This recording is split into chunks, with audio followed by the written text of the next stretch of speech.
I'm gonna teach you how to use Manchester United in FIFA 21 with my personal custom tactics 4-3-3 formation, and also with the newest players of Manchester United, Jadon, Sancho, Raphael, Varane, and the one and only Cristiano Ronaldo. And now let's just get started. Let's go. Okay, so now I'm gonna explain about the tactics, and these are the players that I'm going to use. And if you don't like the players that I'm currently using, you can just change them up. For example, if you don't like McTominay, if you wanna switch him up with Fred or Matic, it's fine as well. The tactics, the strategies are still going to be the same, so you don't need to worry about changing the players at all. But personally, for me, I just want to use McTominay because I think it's much better to play as the DM than Fred. And yeah, okay, so these are the formation, the players that I'm going to use, and the formation is going to be a 4-3-3 holding. I actually already did one video about Ronaldo in Manchester United tactics, but the formation is the 4-2-3-1. So if you want to watch that video, I'm going to link down the video on the end screen. And for this video, I'm going to explain about the 4-3-3 rather than the 4-2-3-1. So if you want to watch them, you can go to my channel and check them out. So for this video, 4-3-3 holding, okay, and for the tactics, it's going to be defensive style balance with 5 bars, depth 5 bars. I think this is the most balanced defensive settings, but if you don't like them, if you want to play a little bit more aggressive, you can put the depth on 7 bars. But if you want to play much more aggressive, you can play press after possession loss. Okay, I got 3 options on the defense settings, and these 3 are the best one for me personally. So yeah, just suit yourself. If you don't find this comforting, you can just change the settings anytime you want, because so what really matters is your gameplay. So just adjust with your playing style. You don't have to really 100% follow the settings. So those 3 are my best defense settings, but I personally would play 5 bars balance if I'm playing against a skiller who loves to use skill moves. So this is the best defense settings for me personally. And now let's go to the offensive style balanced with 5 bars, placing box 5 bars, with and the placing box 5 bars because that's the most balanced one. And for the offensive style balance, because Manchester United can play all kinds of offensive style. They can play long ball, fast build up possession, they can play all of them, but most of the time in the real life they tend to play long ball and fast build up because Manchester United's main power is all about counter attack. They are very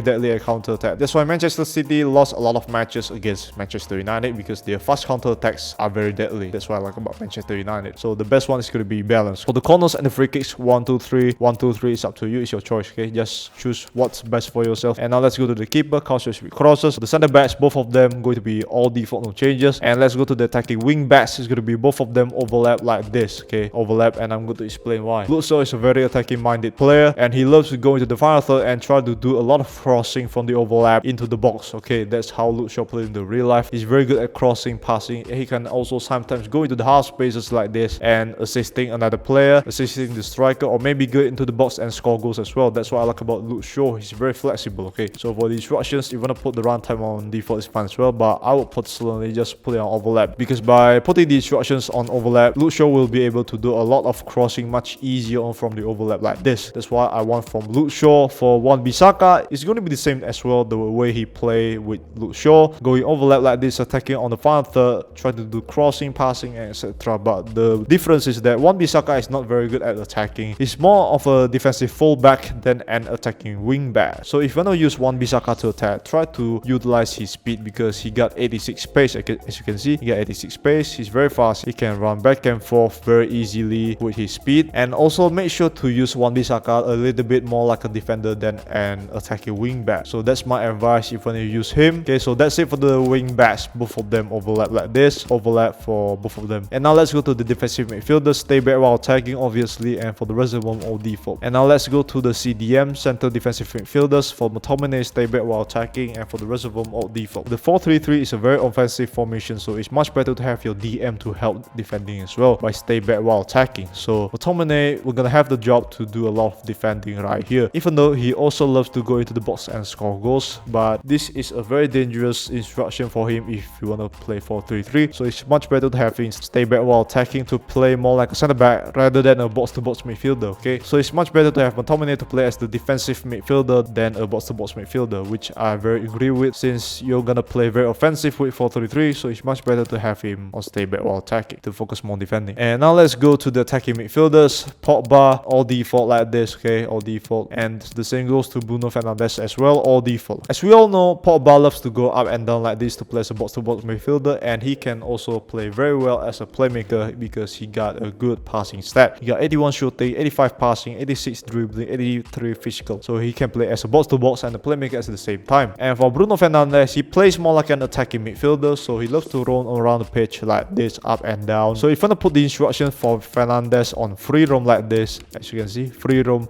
like this is fine. fine as well, but it's up to you. But I would personally just leave it out on default because I want to have a much consistent, better possession on the midfield by having them staying a little bit static on this midfield for a tidier build up. Actually, that's it for me personally. But if you want to change them, it's fine as well. It's up to you. Okay, so that's it for Pogba. All of them default. The same goes to Fernandez as well. All of them default. And now let's go to the wingers. Cut inside again behind for Rashford, and for the rest of them all default. And for Sancho, free roam, and for the rest of them all default. And I'm going to explain why. Rashford is basically all about the speed and goals. Okay, as you can see, he got 91 pace, 85 shooting, and 86 dribbling. Okay, so he's all about goals and speed. That's it. And he is a right-footed player, play on the left side, so it's much better to have Rashford to cut inside, play on half space, so that he can get much better positioning for the shooting position, whether it's on the half spaces or whether it's inside the box to score the goal. When Rashford gets the ball, he's gonna run very fast, trying to get into the box and trying to shoot for the goal. That's how Rashford play in the real life. So it's much better to have Rashford on cut inside again behind. Cut inside to play him on the half spaces, and getting behind will help him get into the opposition's defenses much more often. So that's it for Rashford. And now let's go to Sancho. The reason why I put him on free roam is because Sancho in the Dortmund tend to roam around the pitch everywhere he wants. Beside playing on the right side, he can also play on the left side like this. Okay, so yeah, he's pretty much very mobile anywhere on the pitch. That's how Sancho plays in the real life. But obviously most of the time he's gonna play on the right side. He can play on the half spaces, and he can also play on the overlap. So that's why I put Sancho on free roam, because I think that is the best instruction for a player who loves to roam around the pitch. And now let's go to Cristiano Ronaldo. It's gonna be all default. So basically Ronaldo is all about goals because he's a pure poacher. It's about goals, goals, and goals. But instead of just standing on the final third or inside the box, Ronaldo also loves to go into the midfield, dropping deep like this to help the teammates in maintaining possession. For example, when the teammates are having trouble in maintaining the possession of the ball, they will pass the ball to Ronaldo when he is dropping deep like this, and then he will receive the ball and do a 1-2 touch of the ball, and then he will pass back immediately to the teammate. Ronaldo is not gonna hold the ball too long because he's basically not a midfielder. He's more of a poacher. It's all about goal scoring. So Ronaldo is not very good at maintaining the ball too long on the midfield. So Ronaldo is going to do a lot of 1-2 touches and then pass the ball back to his teammates. That's how Ronaldo play in the real life as well, and also in Juventus. And I also predict that he's also gonna play like that at Manchester United. And that's it for the tactics. Thank you so much for watching. I really appreciate it. And if you find this video helpful, please leave a like and subscribe to my channel to see more videos about Manchester United and many more, because your likes and your subscribes will help me a lot to grow my channel to 1000 subscribers, because I'm currently on my way to that target actually. And then I guess I'll see you guys in the next videos. Slanted Alien or Slan signing out. Bye. Peace.